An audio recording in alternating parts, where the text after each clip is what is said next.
Hi, I'm Dr. Karen, and you're watching Dr. Karen Health TV. Our mission is to talk about a lot of different subjects that plague us today, about how trauma affects us, how different kinds of experiences affect our relationships. I'm here with Dr. Marilyn Volker, and she is going to talk to you about being the wife of a veteran. Thank you. I've had some experience professionally, amazing professional experience as a sexologist, and also as a wife. And the interesting part as a wife is to really understand how the military works as a team, and also what I call military thinking, of which I wasn't so exposed to, well, maybe as a minister's kid, because that's a whole club right there. But my husband grew up on the streets of Philadelphia. I love his story. My story was I did what I was supposed to do, X amount. He is the real star. He grew up in the streets of Philly, a bright kid, but the class clown, and so it wasn't recognized. And he hung around a lot of older guys, and most of his friends went to jail or got killed.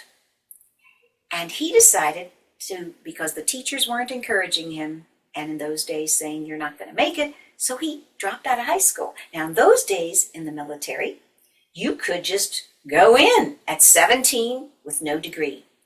However, what he learned from the military was discipline, order, teamwork, and he found he could finish his GED. They encouraged him, they taught him, and they got him on a path of saying, I can do, and we can do. And that type of thought for him, and when he came out, he was equipped not only with his degree, high school degree, but also with job training. And now he starts as the assistant to the assistant stock boy, and he works his way up. His story's so amazing because he's now the vice president in corporate real estate. Now, anybody today would have to have their MBA, and everybody assumes that.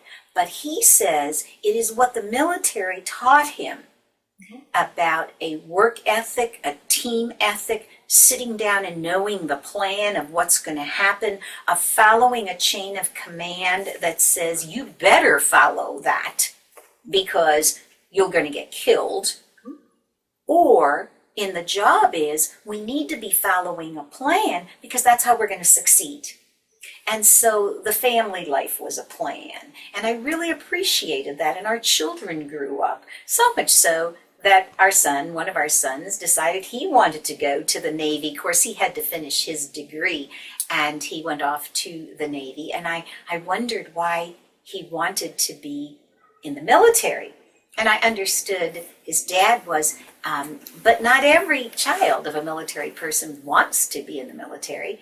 And he had these great fantasies of, the uniform. And he was humbled a lot, and he was thinking he was going to be a SEAL, and he had these fantasies about that. Well, he got humbled there too, but he also learned discipline, and he learned teamwork, and I really like that. Oh, and he learned to iron, and he learned to fold in the military way, and my husband still organizes his shirts from white to yellow to blue to dark. And he still alphabetizes, he's a good cook, all the seasonings. And this is the order. And he also asks questions that he learned in the military about, you do follow orders, but you also, when you're asking questions, to ask in a logical way as to the purpose and the goal. So I've really appreciated that.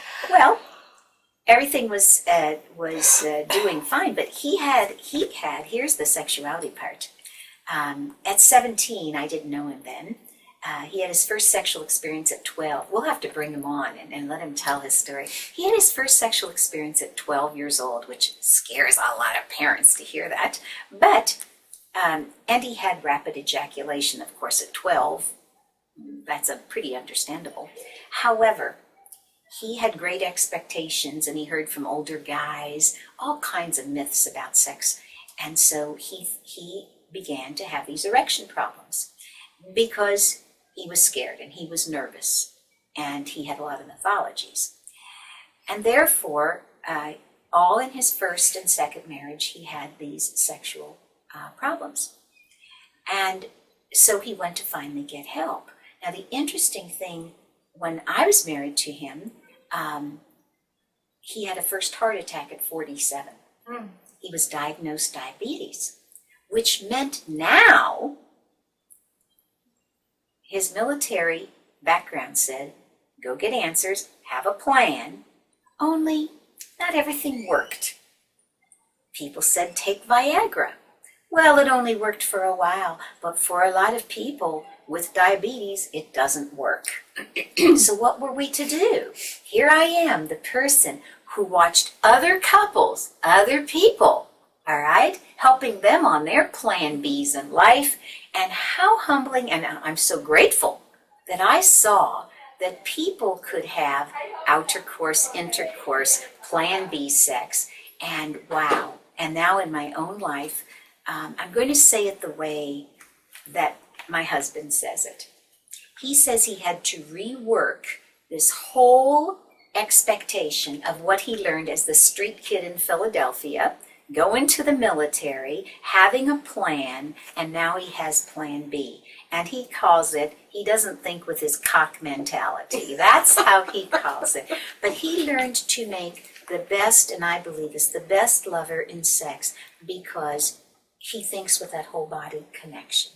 And we're so grateful he's alive. He's had a number of heart attacks. He's had stents. He has diabetes where he may have that neuropathy in the feet. We are so grateful to be alive. And whatever is possible in marvelous body connection, when it's combined with heart and spirit, wow.